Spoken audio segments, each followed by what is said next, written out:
Good morning, beautiful people. It is great to be with you all today. I hope that you're all doing well. If you want to, go ahead and turn your Bibles to Mark chapter 9. And I wonder, how many Bibles do we have? How many Bibles are there? What a great sight. Mark chapter 9, and we'll be reading in just a few minutes. As I have gotten older, I've discovered my need for reminders. There was a point in time whenever I could remember pretty much everything. I could remember the conversations we had. I could remember the dates I was supposed to be places. I could remember where I was supposed to be, when I was supposed to be, how I was supposed to get there. I could remember all the things. But I've since begun to learn that as I get older, my ability to remember is diminishing. And so I'm very thankful for my phone, very thankful for calendars and reminders, and I'm thankful for my wife. I've discovered that there's a need to try and remember. And most of you can probably remember, or probably relate, because it's just part of the lot of life. And then as we get older, we tend to forget, and we need reminders. But it occurs to me that sometimes the reminders that we need are not because we have cognitively forgotten. It's not because we no longer remember that something happened. It's not because we no longer remember an event, remember a time, but because that over time, it's as though it's lessened, faded, diminished in our mind to some extent. For example, most of you are probably aware there's a decent age gap between Manny and Lucas. There's about an 8-year age gap. So I remember when we were pregnant with Lucas, I say we. I get credit too, right? I remember when we were pregnant with Lucas, and I cognitively remembered the events associated with Manny's birth. I remembered sleepless nights. I remembered the joy of holding a baby. I remembered trying to put on diapers and the challenge that it is trying to wrestle this wriggling ball who doesn't want to be changed. I remembered all those things here. But when it came time to actually do them, I realized that it had been a minute. I'd forgotten what it's like to walk through life as a zombie, not really sure what day it is. I had forgotten which way to put the diaper on. I think I put it on backwards one time. And there were things that I remembered doing. I remembered the event, but in the moment, I'd kind of forgotten to some extent. It's though over time, the memory had faded to some extent. And sometimes I wonder if that happens with Christianity, with our walk with Christ. Sometimes we forget events. Sometimes we might forget something that we came across in Scripture, might forget something happened in our life, and perhaps we do have to actually be remembered because we didn't know. But I suspect many times it's not because we didn't know, as much as we needed a reminder of what we already knew, because over time, perhaps it faded just a little bit, or became minimized in our mind for a little bit, and so we needed a reminder. And we're not the only ones who needed a reminder. The disciples needed one too. In fact, I want us to read this text together, Mark 8, verse 31, if you'll read it with me. And he began to teach them that the Son of Man must suffer many things and be rejected by the elders and the chief priests and the scribes and be killed, and after 3 days rise again. Prior to this particular passage, Jesus had been teaching his disciples about who he was. And they finally got it, kind of. They finally came to the recognition that he was the Messiah. He was the Christ. He was the expected one. And almost the moment that they come to that realization, then Jesus springs something new on them and begins to teach them, I, the Messiah, am going to go die. And Jesus knew that was going to be a difficult time period. That those 3 days in between his death and his resurrection were going to be dark days in the lives of the disciples. And he knew that even after his resurrection, when he was ascended into heaven, he knew that that period of time when they adjusted to him being gone and waiting for the Holy Spirit to come, he knew that was going to be a tough time too. And so here in Mark chapter 9, Jesus intentionally engages his disciples, 3 of his disciples, intentionally does something before them, is intentionally transfigured before them to give them something to hold on to remind them of who he was, something they could reflect back on, both in the days in between his death and his resurrection, and even after his resurrection, his ascension, when things got tough, to give them a reminder that they would need to help them as they continued their walk with him. And it might be applicable to us too. Let's read our text. Mark chapter 9, beginning in verse 2. And after 6 days, Jesus took with him Peter and James and John and led them up a high mountain by themselves. And he was transfigured before them, and his clothes became radiant, intensely white, as no one on earth could bleach them. And there appeared to them Elijah and Moses, and they were talking with Jesus. And Peter said to Jesus, "Rabbi, it is good that we are here. Let us make 3 tents, one for you, one for Moses, and one for Elijah." For he did not know what to say, for they were terrified. And a cloud overshadowed them, and a voice came out of the cloud, "This is my beloved Son, listen to him." And suddenly, looking around, they no longer saw anyone with them, but Jesus only.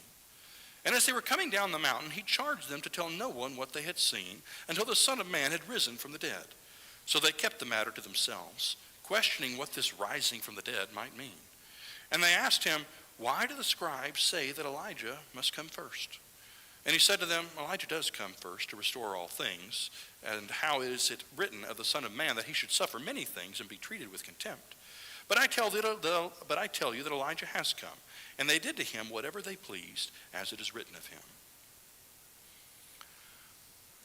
I find myself wondering what it must have been like for Peter, James, and John as they went up this mountain and Jesus is transfigured before them. And I'm fairly confident that the gospel writers, and in this case Mark, faced a unique challenge in trying to describe what they saw using our English language that cannot, not our English language, using human language that can't really describe something that is in a spiritual realm but yet physical all at the same time. So I'm fairly confident words fall short of the actual reality. As they tried to describe this setting that so impacted them that Peter just begins to blabber and just begins to let stuff run out of his mouth because he says, "Hey, we should build some tents." Some tents, yeah, for people who came down from heaven because they need tents to live. One of those moments where Peter didn't even know what he's saying. He just starts speaking and out comes the word because he didn't think before he spoke. So impacted were they. It was a moment designed to be so powerful that it would sustain them over the dark days that they would face in coming. For Jesus is trying to point out some important things that he wants them to remember in the midst of those dark times, and some important things he would want us to remember as well. For this has been recorded for our benefit, so that when we too face dark times, challenging times, times when we feel like we're alone, that we too might be able to remember the truths that are found in this account to help us make it through. And the first one is to remember who we are following. I want you to notice verses 3 and 4. And his clothes became radiant, intensely white, as no one on earth could bleach them. And there appeared to them Elijah and Moses, and they were talking with Jesus. And then verse 7.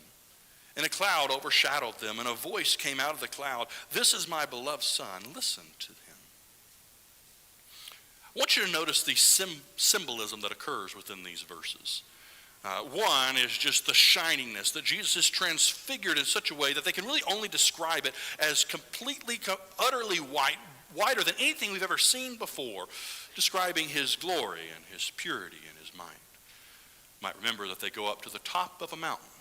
They intentionally make a journey to the top of the mountain, which happens to be where God most often meets people.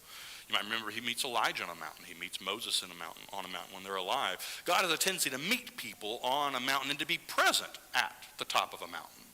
So here, one Jesus is transformed with glory on the top of a mountain.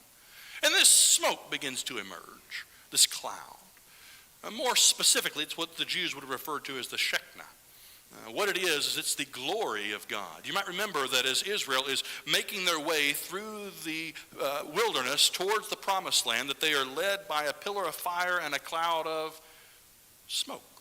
You might remember that when the tent of meeting and the tabernacle both come to be, that the presence of God comes down in the form of smoke or a cloud. That the presence of God, who God is often shown by this cloud, this presence.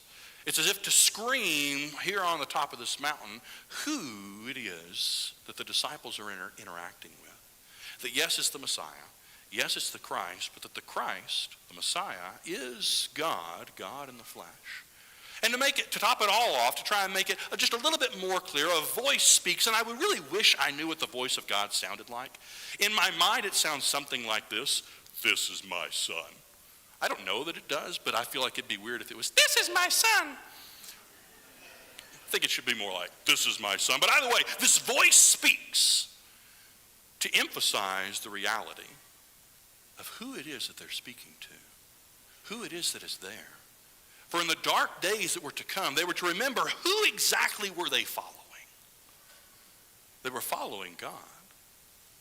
God in the flesh. For the Son of God was not just some lower deity, but was in fact God. The God who breathed forth the stars. The God who spoke all things into existence. And why would that matter? Most of you are aware that I love Star Wars. Most of you are aware that my favorite character is Darth Vader. I also enjoy Lord of the Rings, and both of these fantastic trilogies — can I call Star Wars a trilogy anymore? I don't know. But either way, both of these fantastic stories that depict this great battle between good and evil, and oh my goodness, it was almost not going to happen. Evil almost won, but man, we managed to squeak it out. These fantastic sagas. But we sometimes have a tendency to take those sagas that are such good stories and apply it to the spiritual war in which we find ourselves. A war against good and evil. The only challenge that when we take the stories that we hear growing up, when we take the stories that we've come to love and apply them to the spiritual realm, we might arrive at the erroneous conclusion that it's a story of good battling evil, as though they're somehow on equal plateaus. But that's not the story in which we find ourselves. The battle in which we find ourselves is more like this, where good and evil, where good is going to win, it absolutely will. Evil cannot win. The victory has already been given. The end of the story has already been written. It will happen. So we find ourselves in dark times, in challenging times, times when we feel alone. We remember the reality, who it is that we follow. We follow God, the one who already we know will win, because it's not a battle of equals, but a battle of great inequality because of the one whom we follow and serve. The second thing that I think Jesus wanted to point out is what he could do. Notice again in verse 4. And there appeared to them Elijah and Moses, and they were talking with Jesus. Appeared to them Elijah and Moses, and they were talking with Jesus. Elijah and Moses both have something in common. Nobody knows where they're buried. Nobody knows where the body is. In the case of Moses, God is the one who buries Moses on a mountaintop where there's nobody else. It's just the two of them. In the case of Elijah, he's taken up into heaven, and only Elisha sees. Nobody knows where either body is buried. It's just not there. And yet here on the top of a mountain are these two individuals alive speaking to Jesus. Jesus has already made it very clear that God is the God of the living. That's why he says, I am the God of Abraham, Isaac, and Jacob. That he's the God of the living, not the dead. And here on the top of this mountain is that reality to be seen in real life. For Jesus has made it plain the things he can do. Walk on the water, heal the sick, raise the dead, feed the hungry. He's made it very clear the miraculous things that he can do. And here before them, he's showing the penultimate thing that he will be able to do, to bring that which is dead back to life, to create life from death. Notice how the disciples are going to react to this scene before them. In verse 6, for he, that's Peter, did not know what to say, for they were terrified. I find it interesting that many of Jesus' interactions, personal interactions with his disciples, lead them terrified. For example, they're in the midst of a storm, and Jesus comes walking on the water, and the whole episode ends with them terrified of him. Jesus is asleep in the boat. There's a big giant storm. They're sure they're going to die. They're terrified of the storm. But by the end of the story, Jesus, who's just simply stood up and said, y'all be quiet now, and the storm stops. They go from being terrified of a storm to terrified of Jesus. It's interesting the number of times the disciples have an interaction, a personal interaction with Jesus, and leave terrified. Why?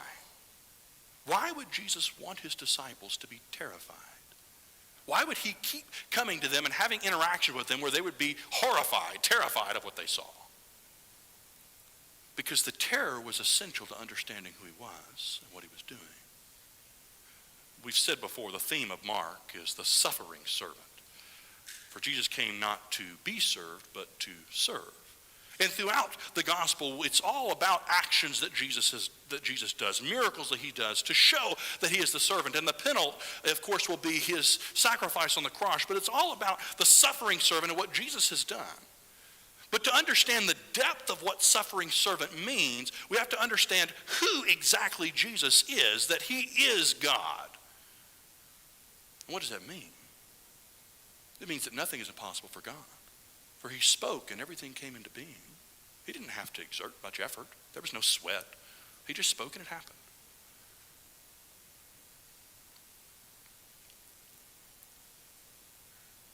As we walk through life and face challenges, we would want to trust in the one who we consider to be so powerful that he leaves us terrified.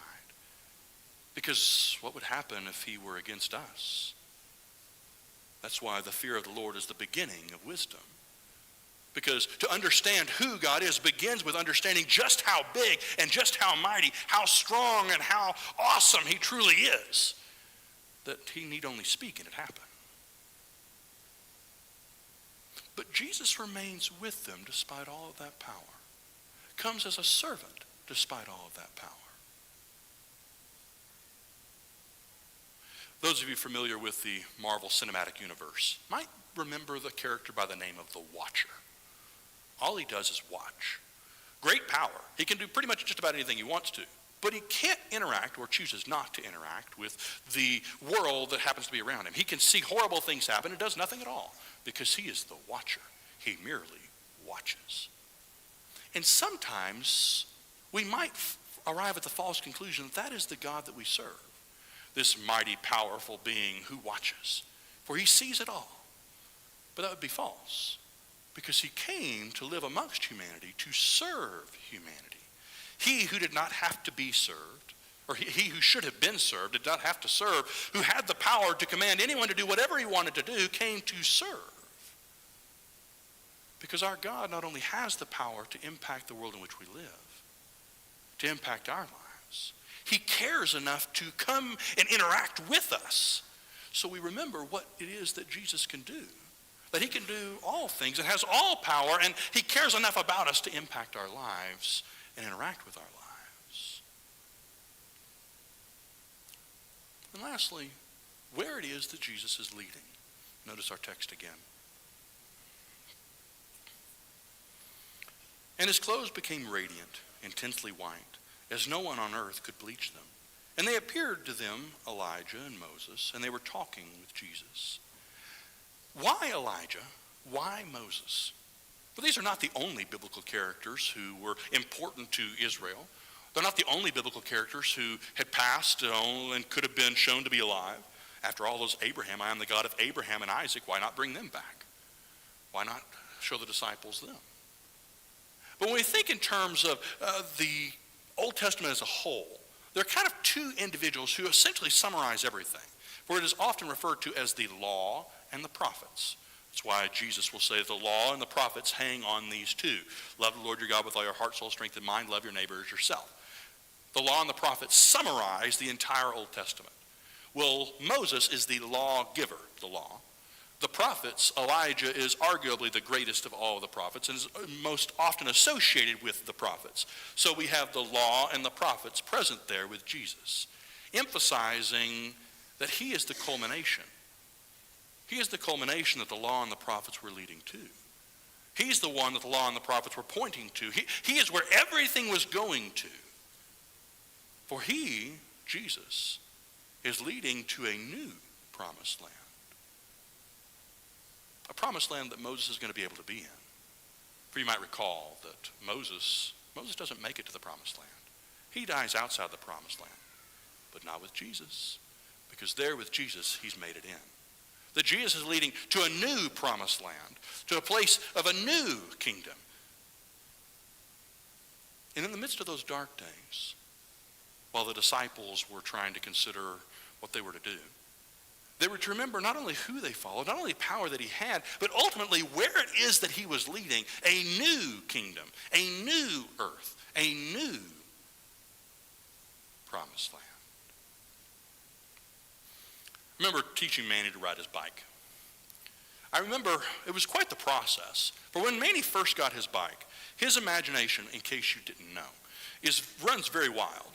And so for the first time that he had his bike, I remember he got on it, he was very excited about it, very proud of it, and he just went, There was no pedaling. In his mind, he was riding his bike, and that was enough. He was content to just, and it took forever to, Bud, you have to pedal. So we talked about, okay, you need to pedal, you have to pedal. And eventually, off came the training wheels, and I remember he learned how to ride his bike there on the cul-de-sac by our house. And the way we did it, I don't know how you guys did it, but the way we did it is you run behind them, and at some point, you don't tell them when. At some point, you just kind of let go. But you got to prep them for that, just a little bit. All right, at some point, I'm not going to tell you when. I'm going to let you go, but I'm right here. This is how I learned to ride my bike. If you'll just trust me, then you'll ride your bike too. I'll help you be able to do it. Just trust me. If you are trying to get someplace new, someplace you've never been before, what do? Well, you probably get out your GPS, or you check a map, or you ask somebody, depending on your generation. But all of those have something in common. They all rely upon somebody who's been there before. Either somebody in a Google car, somebody who's been there already, or a map made by somebody who was there already. When you're trying to get somewhere new, someplace you've never been, you always check with somebody who's been there before so that you know how to get there. The gospel is very clear that Jesus is coming from a place to help us get to where he came from. And so he simply expresses to his disciples, if you will just trust me, I'll help you get there because I've been there before. When we find ourselves in the midst of difficult times, dark times, we're unsure what we're supposed to do. Maybe times when we feel alone.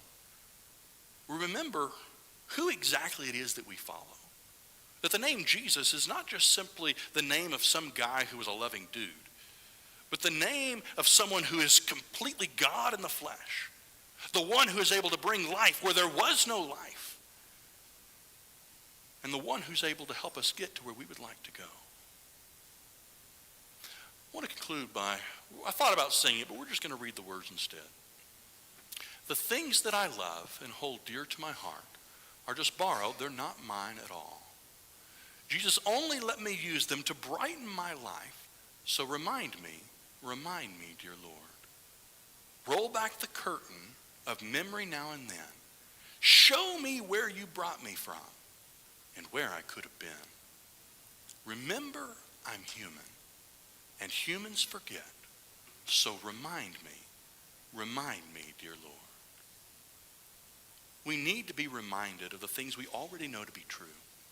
For we will inevitably find challenges in our lives where it feels like we're all by ourselves, where the world feels a little bit dark, like I suspect it did for the disciples in those days after Jesus' death and those days after his ascension. And in those moments, we remember who exactly it is that we follow. What he's able to do, which is anything he wants, because he brought the world into being simply by speaking. And we remember where it is that he is leading. Where he is leading us home. Perhaps you're here today and you want to begin a relationship with the one who loves you most. The one who sacrificed everything that you might have a life with him, that he might lead you home. And there's nothing that would excite us more than to help you begin that journey with him, a journey that starts at baptism.